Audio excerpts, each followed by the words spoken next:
I feel well now. I was mad nervous before even, starting, but I feel well now. And so now we have a visual artist, Athena. I know Athena like way back when we were younger, and we reconnected last year because I seen that she was doing a Black Creatives event, and I was like, wait, hold on, is that Lil Cuzzo? So I was able to reconnect with Athena, and she's an amazing visual artist. She got her painting up here, and then we also got Rashaunea right over here, and I'll get to talking about how I connected with her as well. But Athena, if you want to just tell people about who you are, like how you you as an artist, and just how you kind of came on the scene. Yes, so my name is Athena, aka Vibrant Hues. I have been painting since I was about 5 years old, since I've been able to hold a pen, and I am a violinist as well. I have 9 years under my belt playing violin, so I consider myself a multidisciplinary artist. And I really just find that I can really paint any day of the week.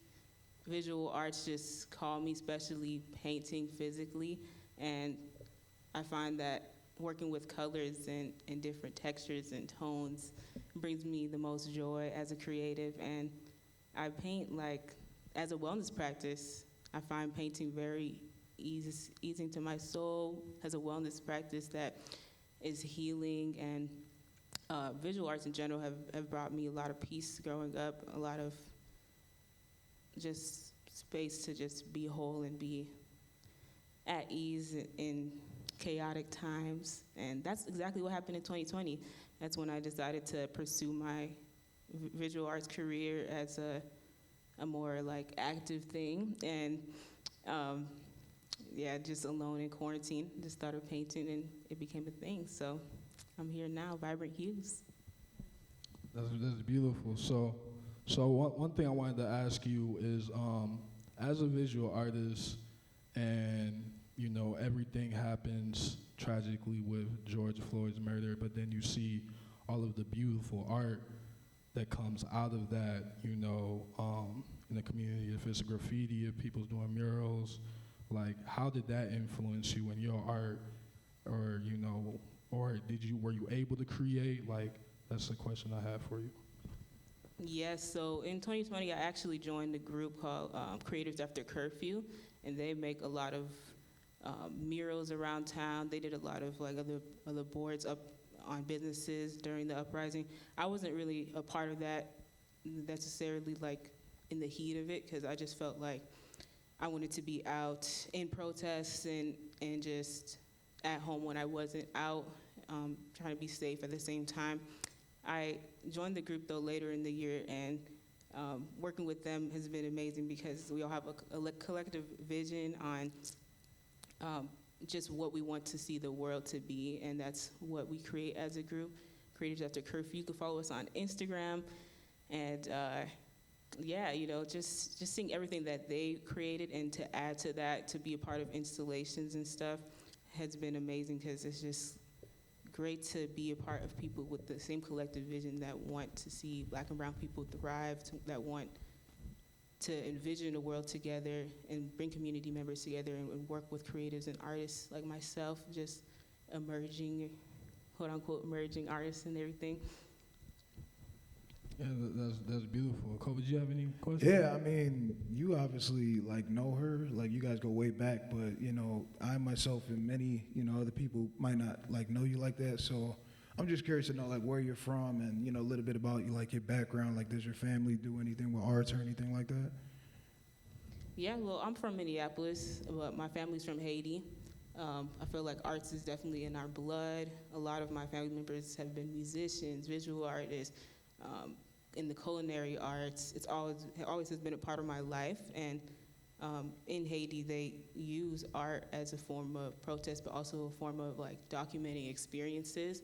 And I feel like I really resonate with that as a creative, because as I experience things like the pandemic and George Floyd uprising or whatever was going on, I've painted around that. I haven't always shared my work, but it's helped me process what's going on. It's helped me also share myself and how I view the world. So that's a little bit about like my upbringing and everything. I grew up in the Phyllis community, and just with a lot of diversity, a lot of love, and yeah, like a lot of my inspiration comes from Haiti for sure. Cool. That's beautiful. That's beautiful. Vlad's Haitian too as well. They got a little, you know, they connected like that, you know. So You know, it's always nice to meet, you know, other Haitians, and you know, it really is in our blood to be creative. But to go back to just kind of you know, 2020, visually you used art as healing, and you were able to see that. But Rashaunea was actually very influenced as well to, like, you know, to write some poetry. If you want to just pass the mic to Rashaunea. Rashaunea, like during 2020, like what inspired you to write poetry, or how did that inspire you? Yeah, so well, I always been writing poetry in my life since I was probably like 13, 12, 11, I don't know, for a long time. But during 2020, I decided to use the poems, like old poems I've just written about George Floyd or my experiences. And I decided to put my poems into a website called rawlifepoetry.com. And I was like, I want to use my poetry for a purpose this time. You know, like I always did it to just write. Like I feel like, you know, I meet a few people that even tell me they write. You know, something we kind of don't always talk about. A lot of people didn't know I was even I did poetry and stuff. It was sometimes I told some people I knew, but it was something I didn't really like talk about. I didn't go, I'm a poet, you know. But 2020 made me like decide, you know what, I'm gonna be a poet. Like that's kind of why I decided that, you know, I want to use my skills on something I care about. I live in North Minneapolis, and it just so much just been going on, even just recently, and it just is really impactful. And I also lost my brother due to gun violence, so it's just a lot that just be going on. And I feel like my words gives the chance to like bring out messages of like how I feel, and I feel like sometimes a relief feeling, but you know, it's still a lot, but it still helps me express those emotions in a way I couldn't just say in a regular conversation all the time. But yeah, it's brought me to an amazing journey. And in 2020, we also was working on, I met a woman named Susan, who I was a co-author with in Lake Street Speaks, and I also developed in 2020. And the book is, it highlights the art from the George Floyd uprising. And she was looking for a poet, and we connected, and my poem just went really well with, really, it's like it matched perfectly with the art, because it still was fighting for the same thing. I already had the poems. Sometimes people ask me, did I write for the book? But I already had a lot of the poems already, and it was kind of like we just put it together, and it kind of just made its own magic. So I just feel like 2020 was it brought a lot of creativity and also just a lot of voices, and I decided to use my voice at that time. That's beautiful. Do you have the book here with you? I didn't bring it, but I seen it on the table. I don't know whose book that is. Yo, I did see it on the table, but I was like, Rashaunea nowhere like nearby. I don't know. Is that book still there? The Lake Street Speaks? Was like Pachel's bringing it up? Yeah, that's it right there. Whose book is that? I don't know. Oh, it's yours. Okay, Thank you that's for awesome. borrow this. I should bring this around with me. But yeah, so how I met Rashaunea, because I'm a poet myself, but kind of like you, I don't really like just let everybody know I'm a poet, just because it's kind of like a lot of my poetry is vulnerable, but it also helps me with healing. Yeah. But my old instructor my old PR instructor from Metro, she knows that I am a poet and I'm an artist and I do stuff. And so with her agency, she reached out to me to help with just kind of PR, promoting your book and trying to, you know, get it on the news and stuff. And that's kind of how I connected with you. But it's like, oh, I'm getting to meet another poet, but also like just with the art collection and then the poetry and visually, it just looks so beautiful. It's also very inspiring. And so I wanted to ask you with your poetry, just getting on Star Tribune, getting on, you know, like you had interviews with just like the media, like, you know, CARE, and like how did how did that inspire you or motivate you to keep writing poetry, or what you want to do, just Yeah, what's your thank you for purpose? that question. Well, being able to be featured on the news and stuff was like something I wasn't even expecting for this book. It just was just really cool to be able to have the opportunities to get my poems out there to the world, because I feel like the message we're trying to bring is very important and it needs to be talked about. And I feel like during the George Floyd, there was like more conversations made more than I ever like seen, but it also started to die down, and it shouldn't die down. It was just, this conversation should have been had, and it should stay alive.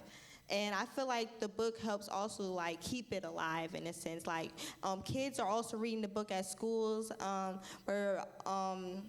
We've been having U.S. Bank did a donation, and we've been giving some books out to the community in North Minneapolis and some outside around North Minneapolis, like Robbinsdale and stuff. So yeah, so it's been really amazing, and it's really important. And I feel like when people come to me, like in my book signing events, and tell me that I'm inspiring them to like do their own thing and release their own poetry book, like what someone said, she was like in her like she was an older adult as well. So just seeing that I inspire older adults and kids makes me want to keep doing what I want to do. Like staying in school, I stay in school because I want to show the kids that look after me that it's possible, even though it's hard.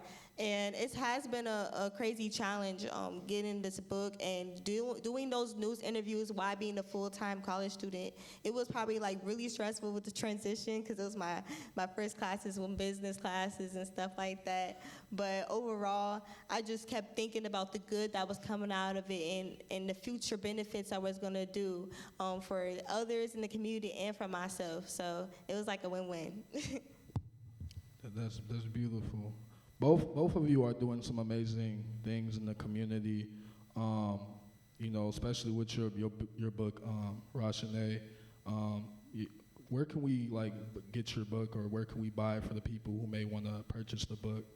Yeah, it's you can buy at LakeStreetSpeaks.com on the website, and so yeah, simple as that. And if you're interested in just reading about some of my poems that I just put out there, it's at rawlifepoetry.com. There's also an Instagram, Lake Street Speaks, and a Raw Life Poetry Instagram as well. Perfect, beautiful. And then Athena, if you wanted to just talk about this beautiful artwork that you brought here. And Rashaunea, if you want to pass the mic. We didn't have 4 mics. But after we'll be able to hear some from some poetry from Rashaunea here in a bit. But Athena, you just want to talk about your painting that you have up here? Yes, so the painting I brought today is called Pisces. It's part of my Zodiac series that I'm working on. This is the first painting that I've made, and I made it a year ago. I thought it was appropriate to bring because it's Pisces season. And this style is one of 3 styles that I'm really working out of right now. It's a paint pour with portrait over top of it. And I haven't really ever seen anyone do this, so I feel like it's definitely unique to me. I created it like this time, actually, last year, like February last year, with a piece called Ebony. And I've been trying to stick to like the same color palette, but yeah, this color palette is reminding me of this zodiac sign Pisces. So shout out to all the Pisces out there, because yeah, like I really just thought about all the Pisces that I encountered when I created this, and all the Pisces that I like really felt impacted by. And yeah, this series is to highlight all the signs and really allow people to learn more about astrology and what that looks like in their lives, even if you're not Pisces.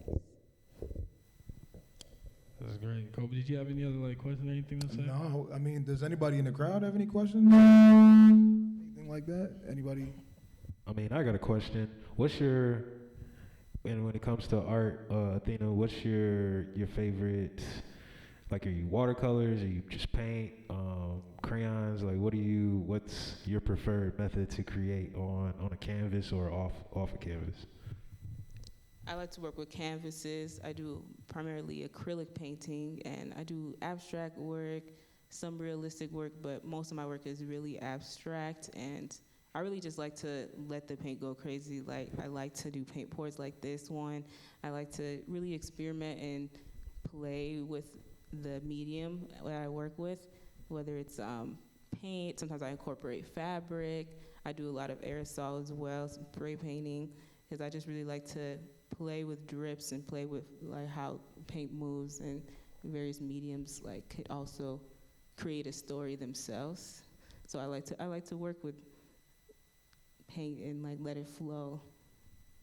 So I got one more question that's for both of you as artists, and I'm an artist myself, and I know like we use our art as a form of therapy to get through whatever outside things that we going through, but sometimes the art can be just as frustrating as the outside stuff. So how do you deal with like being frustrated creating, like getting into those mental blocks, or just like, you know, sometimes like you said with painting, like sometimes you just let your hand go and it's like, nah, that wasn't it. You know what I mean? So it's like, how do you deal with the frustration while the actual like support that art gives you? Because it does give you frustration at the same time, because especially once you put yourself out there with your art, it's like you want people to appreciate, or you want it to be received well, or you just, you know, there's certain emotions that come with that that can also be detrimental to your creative process. So how do y'all deal with something like that?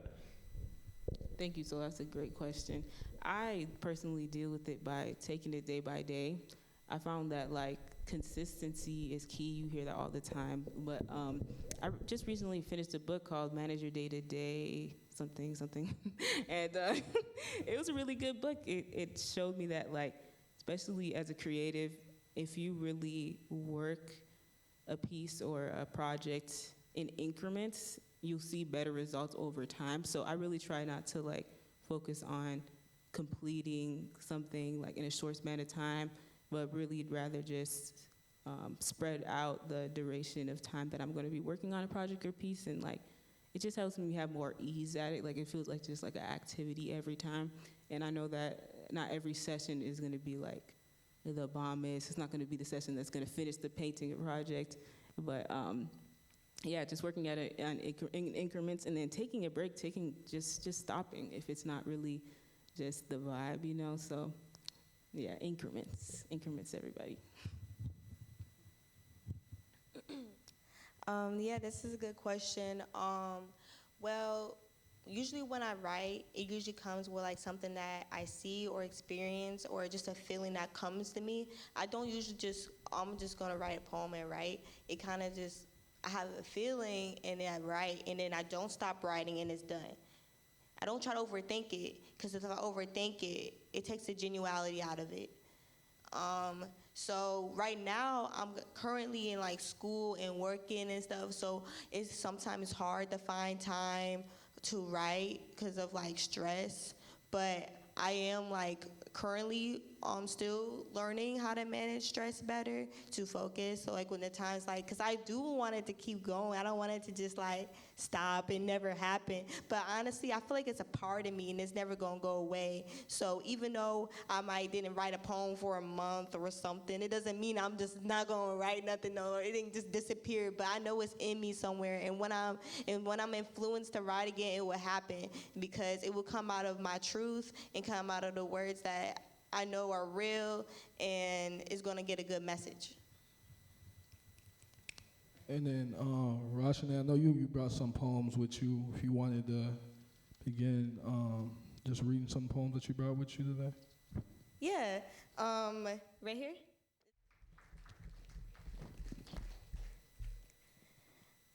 This poem is called Together Born. Hey, soul sister. Yes, I'm here. I'm living for you, dancing for you, and learning the truth. The life you lived brought unfixed wounds. The wounds I can't fulfill, but I will fill. The wounds that remain shut and you get ill. But sister, I must remain your pill. The healer of love, the healer of angels, and the healer of truth. For me and you, the unforgotten dreams, the taken opportunities, the words of neglect, and the sorrows of trust. But I must brush be your unforgotten touch. For I will continue the knowledge and journey. And for you and I will be destined to our far-reaching, yet drown-sinking dreams. Thank you.